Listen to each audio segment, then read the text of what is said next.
Hi, I'm Kurt Wilson, Mayor of the City of Roswell, Georgia, and welcome to Chats with the Mayor. This is our third installment, and this afternoon we're at lovely Mimosa Hall, and I have the great pleasure of having our Fire Chief Joe Pennino join me, and Councilmember Lee Hills, the liaison for public safety to both police and fire. Thank you both for joining us.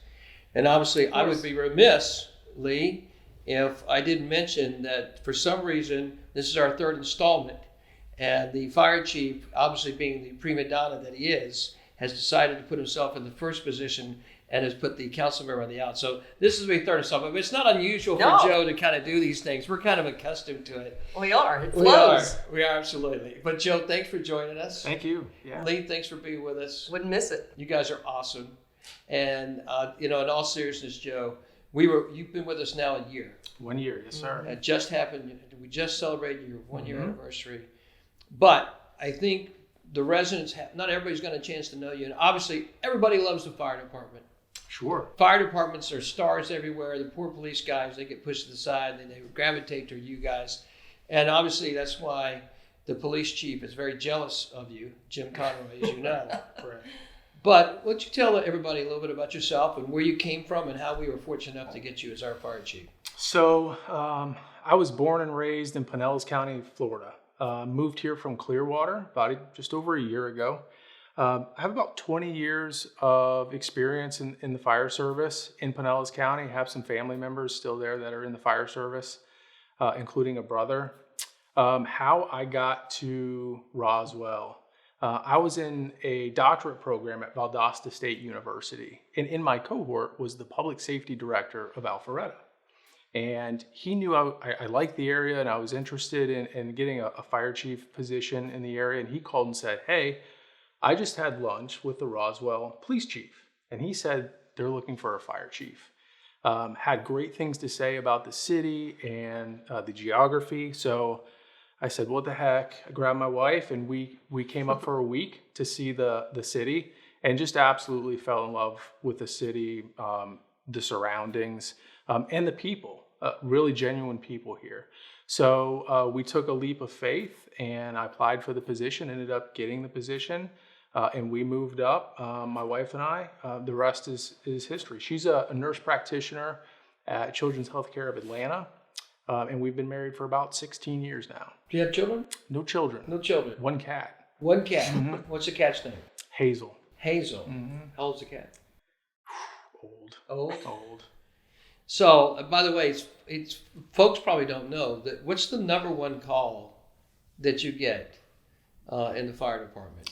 So we actually get a lot of false alarms. False alarms. Sorry, after false alarms, but in relation to how many people don't realize that you still rescue cats today. We do. Now, in all seriousness, you call, we'll go. Yes, we're all about the customer service. It is really amazing. Like the Roswell Fire Department in the year 2022. Still, like in the old 1950 shows where they show the firemen showing up and saving a cat, the Roswell Fire Department really does today still show up and save cats. That's true. It's pretty amazing. Now, there is an old adage that we like to say, have you ever seen a cat skeleton in a tree? And the answer is no. So they can't get down on their own. But if you call us, we'll come out and help out. So how many calls a year do you get to save cats? It's not that many. But we do go out for a variety of different things. We had one just the other day of a baby deer stuck in a storm drain. So we had to get the deer out of the storm drain, return it to its mom.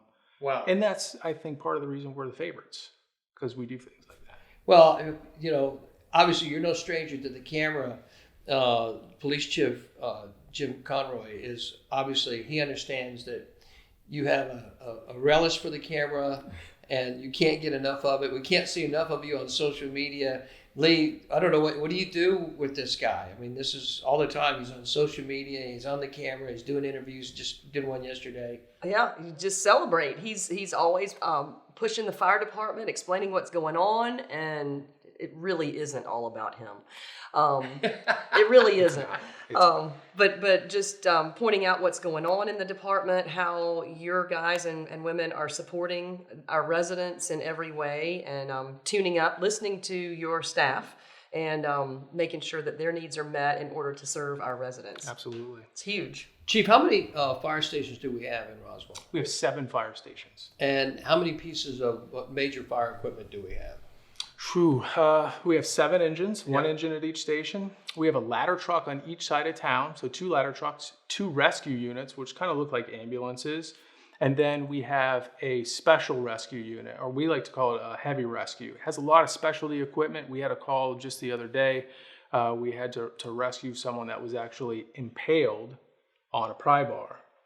So that's where that specialty equipment and the specialized training comes into play. We're very fortunate to have that asset in Roswell. And we also have a battalion chief vehicle. So that is the on-duty chief at all times that goes to structure fires and is command of those incidents. Lee, we kind of talked about this with the police, but you have a passion for supporting the fire department and all the great work that you're doing. And we're going to talk about some of the things you've done from a leadership perspective in the politics of the city in the last 6 months. But speak a little bit about your passion about the Roswell Fire Department. Absolutely.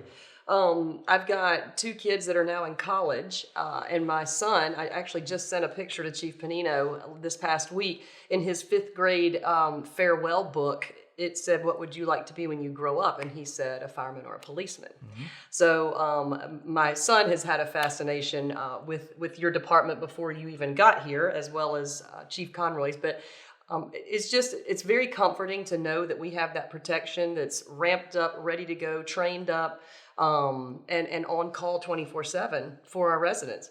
For me, I've had the fire department come to my house twice in 21 years, and luckily everyone survived prior to you getting there and after, and that's a big deal to know that was right there on the spot. So our residents feel that way as well, and having been involved in our school districts, our schools in the district for many years, listening to other parents say the same, it's not a tape recorder. It's the real deal. We absolutely want to support our fire departments and make sure that you guys are functioning well so that we can all go about our daily lives, knowing that you all are ready to go for us. Joe, you can help. I know you can address this a little bit, but in January, when Lee first came into office, I think at the very first city council meeting, Lee and our colleagues were presented something to take care of. Can you kind of address that, which is amazing? It's kind of like this immediate commitment, I think, of Lee and the city council and the elected leadership to say, let's get on this. Fire department needs it. Can you address that as soon as they got into office? So I would assume you're talking about the staffing model. Yes. Yeah. So the Roswell Fire Department was founded in 1937. It was established as an all-volunteer fire department. As the city grew, it kind of transitioned to a part-time fire department. And as the cities around us continued the transition into what we would say is a typical full-time fire department, the city of Roswell just kind of continued to build out the part-time model. So what that looks like is we have approximately 200 to 225 brave men and women that serve the citizens of Roswell. But they work full-time at one of about 20 different fire departments in the metro Atlanta area. So they go to work there, they do their normal shift, and then they come to work here at Roswell immediately following their 24-hour shift. So just make sure I understand. So you're saying that I've got this incredible Roswell Fire Department with these incredible people here, but you're saying that most of them, this is not their first place of where they work? Correct. So, and you're saying they work somewhere else? Yep, that's right. So they work in another fire department? Do they work there part-time or do they work there full-time? So they work here part-time, they work full-time at the other fire department. So the Roswell Fire Department is not a full-time fire department, it's a part-time fire department? Correct, 100%. How big's the city?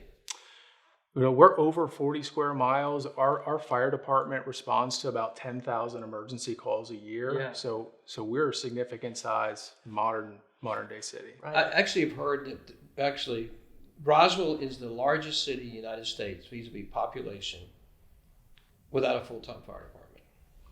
And that's an amazing thing, you think about it, because public safety this fire department is held in such high esteem. Mm-hmm. And you guys have done such a great job, police and fire over the years. True. So true. So, Okay, so it's a part-time fire department. So why would I, and it seems to be working, why would I change that? Lee, why would I change that? I mean, from your perspective, what's the urgency to do anything about that? As an average resident, and again, back to my involvement in the schools, I'll point out a specific incident. I have volunteered at Roswell High School for the 9/11 flag installation for years, and I've always called on our fire chief to come and water the lawn. It's like Beirut out there. You can't get a flag in the ground. And RFD has always come out with the finest. It's always been men, so I don't want to cut out the ladies, but it's always been men. And I've gotten to know, I knew more than most residents did because they were telling me they're from Dawson, they're from DeKalb, they're from Cobb, and from other, even our sister cities. And I thought, wow, that's interesting. Top drawer individuals. But I didn't understand the ramifications if we had a local geographical incident, what that would mean. And so while we love having all of these folks working for us, I've told Chief Pennino, I'm in the poaching business. I want them here full time. I want them here all the time. What I discovered quickly with schooling up from Chief Pennino is the difficulty in scheduling. That's, in my opinion, and you fill in the blanks there, Chief, that's the biggest difficulty is if folks run into overtime in their full-time job and we're waiting on them here, we don't have them in time. So if there were an emergency, we'd be short of staff. But Lee, it's working now. I mean, like you said, we do get a lot of outstanding Yes. Fire department people who are captains and lieutenants, and they're riding trucks, and they're coming to work as part-time. And don't we have the best of both worlds? Why would we change this? So from my perspective, yeah, the men and women who work here are phenomenal, and we love to, as Councilmember Hill said, retain them on a full-time basis. The problem that we run into is multifaceted. So one, as Councilmember Hill said, if you get held over at your full-time job, at the department, at the community that you're sworn to protect, that leaves a void at the city of Roswell. So if you're retained there for whatever reason, you're on a structure fire call, you can't come here to work, so we have to make do or make other plans and try to figure that out. And that's happening in real time, day of. Right. So we have gaps in service from that regard. Also, there's inherent risk relying on a workforce who may have already worked 24 hours at a busy department, whether it's Atlanta or DeKalb. They may have had a structure fire and been up all night. So there is well-documented risk and studies on fatigue. And then the big thing that is impossible to get around is that regional disaster. If we had a regional disaster, whether it was an ice storm or it was a tornado or COVID, as I mentioned, our firefighters are sworn to protect their primary department and those residents. And we certainly couldn't fault them for their departments recalling them back to serve in that capacity, which would obviously leave the citizens of Roswell with quite a void. So I will share with you, as a resident, when I first found out about this was a compelling reason for me to decide to run for office. But because I was unclear on why, I went back and looked as far back as 2008, when there was a paper that Hatcher Hurd did, and he quoted the then Roswell Fire Department Chief, Ricky Spencer, in 2008. And we had magnificently grown as a city by 2008. And Ricky, at that point, Chief Spencer, said, it's time we have a full-time fire department. And so one of the compelling reasons for me as a resident, I think I ultimately decided to run was, I was convinced as a resident we had to have a full-time fire department because as a responsibility in terms of public safety. And that is not a knock on the fact that, we have a great part-time fire department. Right. We do. Mm-hmm. But COVID exposed dramatic weaknesses in scheduling. And I'll give you a perfect example. Today is Friday. So Friday, the reality is you may have 100% scheduling, but more likely you're going to probably be in that 75 to 80%. If you're lucky, come Tuesday, you'll have 95 to 100% scheduling, right? Because it's easier to schedule people on Tuesday, vis-a-vis their first-time jobs. But come the weekend, the practical reality is it's much harder. And when you get to hunting season or holidays and or weekends, the city becomes vulnerable just from straight out numbers perspective, staffing perspective. So for me, that's just an equation that we has not only we've not been able to solve it, it's gotten more difficult to solve with all of the issues that everybody's experiencing with labor. COVID really exposed that on us and made the job of scheduling darn near impossible. But the other one was when I found out as a resident and looking at this just purely from a macro perspective, God forbid we ever have a real regional event, terrorist attack, massive storm, real significant damage where the entire region is under assault or in peril.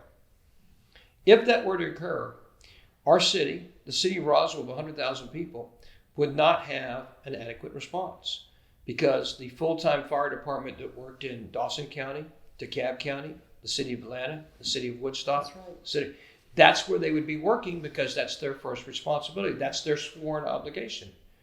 And Roswell is their second obligation. Mm-hmm. And so the practical reality is, from an elected leadership perspective, right, you are responsible for looking for things that may not necessarily happen, but in their terms of public safety, you want to prevent from happening. And if they do happen, you have a response. And so for me, this was an easy equation. Absolutely. That this city must have a full-time fire department. And Lee, thanks to your credit, and starting with the budget in FY23 just passed, we have phased in year 1 of a year 5 implementation plan for a fully funded, full-time fire department in the city of Roswell. Chief, you want to speak? Well, Lee, I want you to speak a little bit up because you have shown such virulent strength and courage in this because it hasn't been received by everybody as something that we need to do. There has been some opposition on this, and you've said, I understand it, but it's the right thing to do for my fellow residents. It's the right thing to do for the city of Roswell, and it must be done. And you've stood firm on this, so I want you to talk about that. Sure. One of the things that in the first few meetings with Chief Pennino, I discovered was that he, being brand new last year, the first 6 months, from what I understand, correct me if I go astray here, but the first 6 months, you started seeing some things that could use some improvement, maybe a tune-up here or there. And previous council and mayor may or may not have been ready to address some of those. I wasn't here, so I can't speak to that. But rather than standing by and waiting, you got to work. And what I have discovered is the spreadsheets, the data, the proofs, the tracking, the buy-in or no buy-in that you dug deeply into really spoke volumes to it's not when, it's how are we going to do this. That there was really no contest. And that took guts and moxie. And just knowing those things that you have shared with me and have been able to convey that through me and also to the rest of our council and mayor, it's a no-brainer. The residents deserve that, and the fact that you have that kind of expertise to bring to the table to show actually how that would work and why. And then when we've given you a little pushback, i.e., how do we make that happen in the budget? You've been able to lay out a strategic plan on how we can phase that in. And it's less damaging to those that are more resistant to the change. You're in the therapy business now with your staff. You get to manage the feelings and the misunderstanding, if there is any, because whenever you change administration and leadership, it's tough. So I applaud that. I believe you listen to everybody that comes to you with a concern or challenge on the change. So to me, there's not any other option, and it's time. And we've had past leadership acknowledge that. So I am grateful that you were able to bring all the numbers to the table and the proofs to the table. And I'm proud to be behind you on this and make that change for our city, for our residents. And hopefully we won't really feel much of a ripple out in the public. It'll just be something that's flowing steadily as we ramp up over the next several years to a full-time staff. I don't want to lose a single man or woman that's working there now, not one. Right, absolutely. Well, talk about the conversion a little bit, because you've been talking about that. You're obviously people who are working at the Roswell Fire Department today that are part-time, right? They're concerned about their future. They're concerned about, will I have a job? What's going to happen? What's the timetable? So you've been having to address that with your folks. Talk a little bit about that and talk about the conversion and what you hope to happen. Yeah, so communication is always a hang up at the fire department because of different schedules, but even more so when you have a part-time model where people are working infrequently sometimes. So we use a multi-pronged approach to try to communicate. We put out weekly emails to everyone to let them know what's going on, monthly reports, and then recently we shot a video to send out to all of our staff that we sent out via text message, links, and everything else to really let people know what this is going to look like and what it means to them. I was at a fire station just yesterday having a conversation at the kitchen table, which is where all the problems get solved. And someone asked me, someone that's been here for quite a while asked, what is it going to mean for me? And the good news, after I explained to them, first, you're going to come here and work full time. And once we sort through that, if they're unable to do that for whatever reason, they plan on retiring or they're obligated to their full-time job. The good news is part of the bad news is that the Roswell Fire Department has a lot of attrition because of the part-time model. But because of that attrition, we're always hiring people. So effectively, those that want to continue to work in a part-time model, in this part-time sense, there'll be room for them over the next few years to continue their employment. But our ultimate hope over the next 5 years as we make this transition, as Councilmember Hill says, is to retain as many of our talented staff as we can. We think that the city of Roswell is going to be able to offer them things, hopefully that their maybe other obligation is not. We believe very much at the Roswell Fire Department about team. And if you come and work here, you're more than a number. You can make an impactful change in the city of Roswell and the Roswell Fire Department as we were working together to kind of build this new full-time fire department from the ground up. So you mentioned the gap analysis a little while ago, and you kind of mentioned a few of the pieces in the gap analysis. Is there anything else you want to address in the gap analysis that might be important for our residents to know why this is so important to them? Why is it the elected leadership of the city of Roswell, underneath the leadership of Lee, is pressing so strongly about creating a full-time fire department with a 5-year plan? Why, can you mention, there are some other pieces, and there's one piece, you talked about it a little bit, but liability. And talk about how liability manifests itself, particularly through the gap analysis, and how that can potentially affect residents. So I think liability, to me, one of the big things that's important to a fire chief is the safety of their personnel. And our personnel, there is some liability in a sense that you have 200 or 225 part-time firefighters that are coming from 20 different agencies to work here in different stations and essentially to fill these slots. They're very, very talented individuals, but it's almost like they're playing off different sheets of music because everyone does things differently at their full-time department. And firefighting is a team sport. So when we get on scene of a structure fire, it's important that the crews have trained together and drilled together, just like a sports team or a military unit. They know what they're going to do and they have a plan of attack. And that's very difficult here with people from all the different agencies. And then if you throw in that fatigue factor, where some of them may have been up all night the night before, that does add a lot of liability and risk to what is already a very dangerous situation. Lee, do you want to touch on it anymore? I agree with what Chief Pennino said, and it is most residents don't understand that piece of that. Not that they can't understand it, they just don't know. They don't realize that. And this isn't just a little part-time gig. These folks are bringing great expertise and experience to the table. But if you're fatigued, there is risk there. Well, I think it's, sometimes, some people will use axioms or adages. And for every axiom and adage, there's usually an opposite one. But, the example, well, if it ain't broke, don't fix it.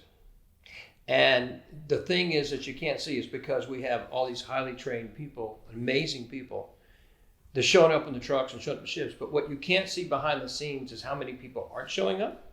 Like the scheduling nightmare that's currently in the city. The city residents can't see is that on hunting season, you are literally running below 50% of staff. And that is a threat level. That's a threat to the residents. And it's our job to do something about that. That puts you in vulnerability of being unable to respond the way you need to respond. I'll let you address that. Yeah, so the staffing is really one of the biggest drivers behind that transition to the full-time model. I think the part-time model, when we transitioned from volunteer, probably worked very well. It was probably a great solution. But as the city grew and we had more spots to fill every day, and you have to cast the net wider and get more and more personnel, in a normal fire department, you're assigned to a shift and you work 24 hours on and then you get 48 hours off. And it's every third day in perpetuity. Here, everyone provides us what their availability is. And as you mentioned, it's more common for people to want to work during the weekday than on the weekends. Mm-hmm. So we have to take all that availability of 200 plus people and use it to build a schedule every 28 days. And then we determine where our gaps are. And then we have to send follow-ups to see if we can fill those gaps. But there is no guarantee. And as you mentioned, there's just a myriad of reasons where we would have low staffing. Anything from playoff games, Mother's Day, Father's Day, St. Patrick's Day. Last year, we had significant issues with staffing on Halloween. And a lot of them, you can't really predict. If DeKalb and Gwinnett counties' spring breaks line up perfectly, you might be at risk of losing a lot of your staffing. This is so important, and I really want, I want residents to really own this, is that what they can't see is that we're not staffing 7 days a week, shifts continuously at 100%. Correct. And I think if they would feel the same way, if they knew that, they'd say, oh my gosh, aren't you doing that? And if they found out we weren't, they would say, well, do something about it. Mm-hmm. And that's really what this is about. It's about the fact that we cannot staff our fire department fully. And there's not a remedy for it with our part-time model. No. And so it is not a knock on anybody. No, I want everybody to have clarity on this. This is not a knock on anybody, but we do have to remedy the vulnerability that we currently in with our fire department. And that's, we can't fully staff.